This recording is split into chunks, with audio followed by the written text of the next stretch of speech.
సంవలయనం మరియు దూరస్థ సంలయనం. దూరస్థ చూడండి, రక్తకేశ నాళికల నుంచి వడపోత కొరకు బౌమన్స్ గుళికలోకి పంపబడుతుంది. ఈ బౌమన్స్ గుళికలో సాధారణంగా ప్రాథమిక వడపోత జరుగుతుంది. ఈ బౌమన్స్ గుళిక నుంచి ఏర్పడినటువంటి పొడవాటి నిర్మాణమైనటువంటి సంలయనంలో లేదా హెన్లీ సిక్యం లేదా హెన్నెల్స్ లూప్ అనే నిర్మాణంలో హెన్లీ సిక్యం లేదా హెన్నెల్స్ లూప్ అనే నిర్మాణంలో ద్వితీయ వడపోత జరుగుతుంది. Very very important. బౌమన్స్ గుళికలో ప్రాథమిక వడపోత ఉంటుంది. నెంబర్ 2, హెన్లీ సిక్యంలో ఈ ప్రాథమిక వడపోత ద్వారా మిగిలిపోయి వచ్చినటువంటి లవణాలు మరియు ఆహార పదార్థాలు మరియు నీరు అమైనో ఆమ్లాలు యొక్క ద్వితీయ వడపోత ఉంటుంది. Secondary filtration can be seen in Henle's loop. ప్రాథమిక వడపోతకు దోహదం చేసే భాగం బౌమన్స్ గుళిక, ద్వితీయ వడపోతకు దోహదం చేసే భాగం హెన్లీ సిక్యం. ఈ సాధారణంగా ప్రాథమిక వడపోతలో ప్రతి నిమిషానికి 120 ml రక్తం శుభ్రపరచబడుతుంది. ప్రతి నిమిషానికి ప్రాథమిక వడపోతలో బౌమన్స్ గుళికలో 120 ml రక్తం శుభ్రం చేసి కిందకు దించబడుతుంది.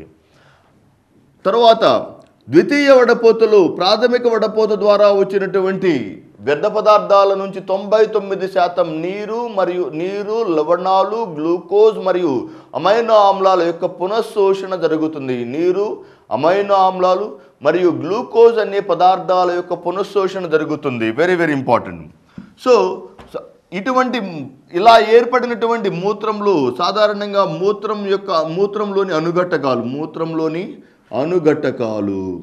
మూత్రం లేత పసుపు రంగులో ఉండడానికి కారణమైన వర్ణకం యూరోక్రోమ్. Very very important.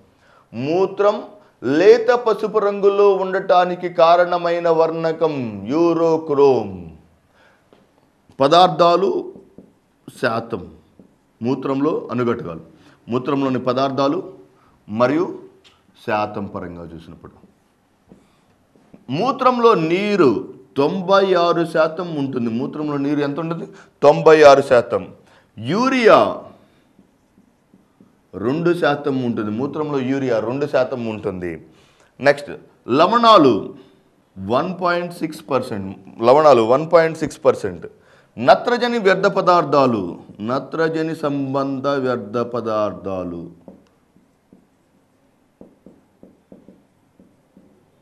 0.4% ఉంటాయి.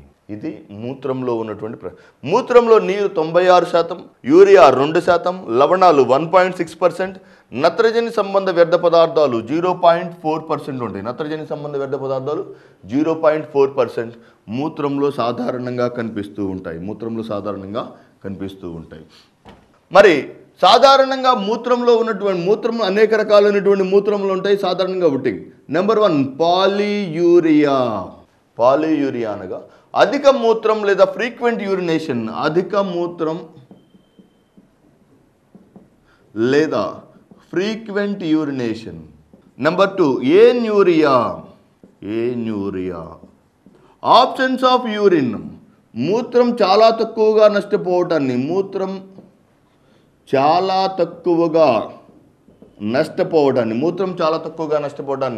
ఏన్యూరియా అని. నెక్స్ట్ హెమచ్యూరియా అనగా మూత్రంలో రక్తం ఉండటాన్ని హెమచ్యూరియా అని. గ్లూకోజూరియా అనగా మూత్రంలో గ్లూకోజ్ ఉండటం. ఇవి మూత్రానికి సంబంధించినటువంటి వివిధ రకాలు. పాలియూరియా అనగా అధిక మూత్రం లేదా ఫ్రీక్వెంట్ యూరినేషన్. ఏన్యూరియా అనగా మూత్రం చాలా తక్కువగా నష్టపోవడం. హెమచ్యూరియా అనగా మూత్రంలో రక్తం కలిసి ఉండటం రక్తాన్ని హెమచ్యూరియా అని. గ్లూకోజూరియా అనగా మూత్రంలో గ్లూకోజ్ కలిసినటువంటి మూత్రాన్ని గ్లూకోజూరియా అని అంటారు. నెక్స్ట్ విసర్జక వ్యవస్థకు సంబంధించినటువంటి ప్రధానమైన వ్యాధులను మీరు గమనించి చూస్తే ఫినైల్ ఆల్కాప్టన్యూరియా అనే ఒక జన్యు సాంక్రమిత వ్యాధి కనిపిస్తుంది. ఫినైల్ ఆల్కాప్టన్యూరియా వెరీ వెరీ ఇంపార్టెంట్ జన్యు సాంక్రమిత వ్యాధి. విసర్జక వ్యవస్థకు సంబంధించిన వ్యాధుల్లో ఫినైల్ ఆల్కాప్టన్యూరియా అనే వ్యాధులు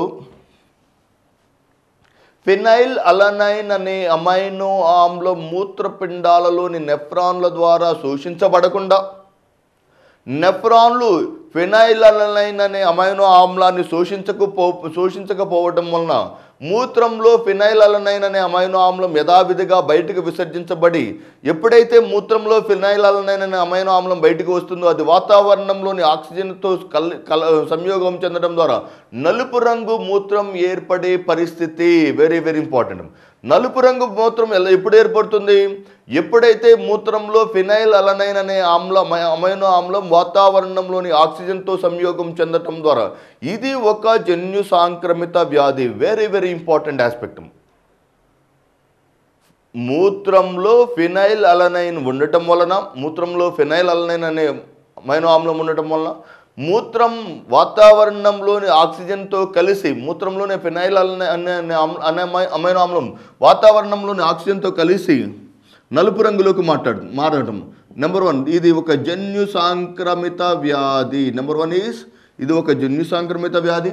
దీనిలో ఫినైల్ నష్టపోయే అమైనో ఆమ్లం ఫినైల్ అలనైన్, దీనిలో నష్టపోయే అమైనో ఆమ్లం ఫినైల్ అలనైన్.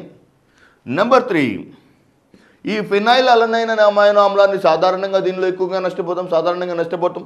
ఈ నష్టపోయినటువంటి అమైనో ఆమ్లాన్ని మరలా ఎప్పుడైతే phenyl alanine plus oxygen will gives you నలుపు రంగు మూత్రం కనిపిస్తుంది. ఇక్కడ మీరు గుర్తుపెట్టుకోవాల్సిన పాయింట్ ఏంటంటే ఈ క్రింది వ్యాధుల్లో ఏ వ్యాధి జన్యు సాంక్రమిత వ్యాధి అన్నప్పుడు వీటిలో ఫినైల్ ఆల్కాప్టన్యూరియా అనేది ఒక జన్యు సాంక్రమిత వ్యాధి. ఫినైల్ ఆల్కాప్టన్యూరియా అనేది ఒక జన్యు సాంక్రమిత వ్యాధి. నెక్స్ట్ డ్రాప్సీ లేదా ఈడిమా.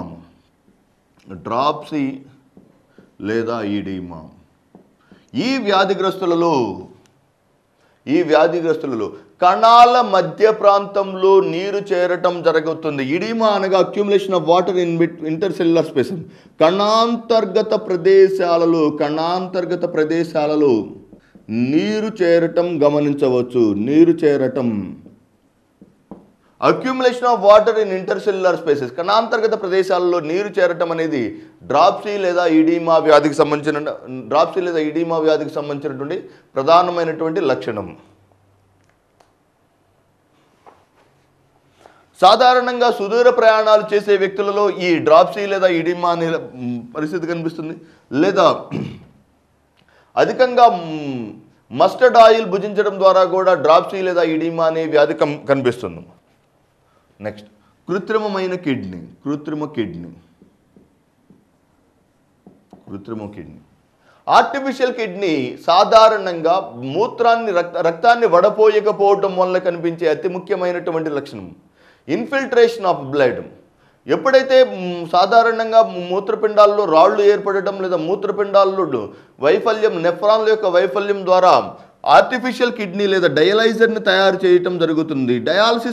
డయలైజర్ ద్వారా రక్తం శుభ్రపడటం గమనించవచ్చు. డయలైజర్ విధానం ద్వారా రక్తం శుభ్రపడటం అనేది సాధారణంగా లేదా ప్రముఖంగా గమనించదగినటువంటి అంశం.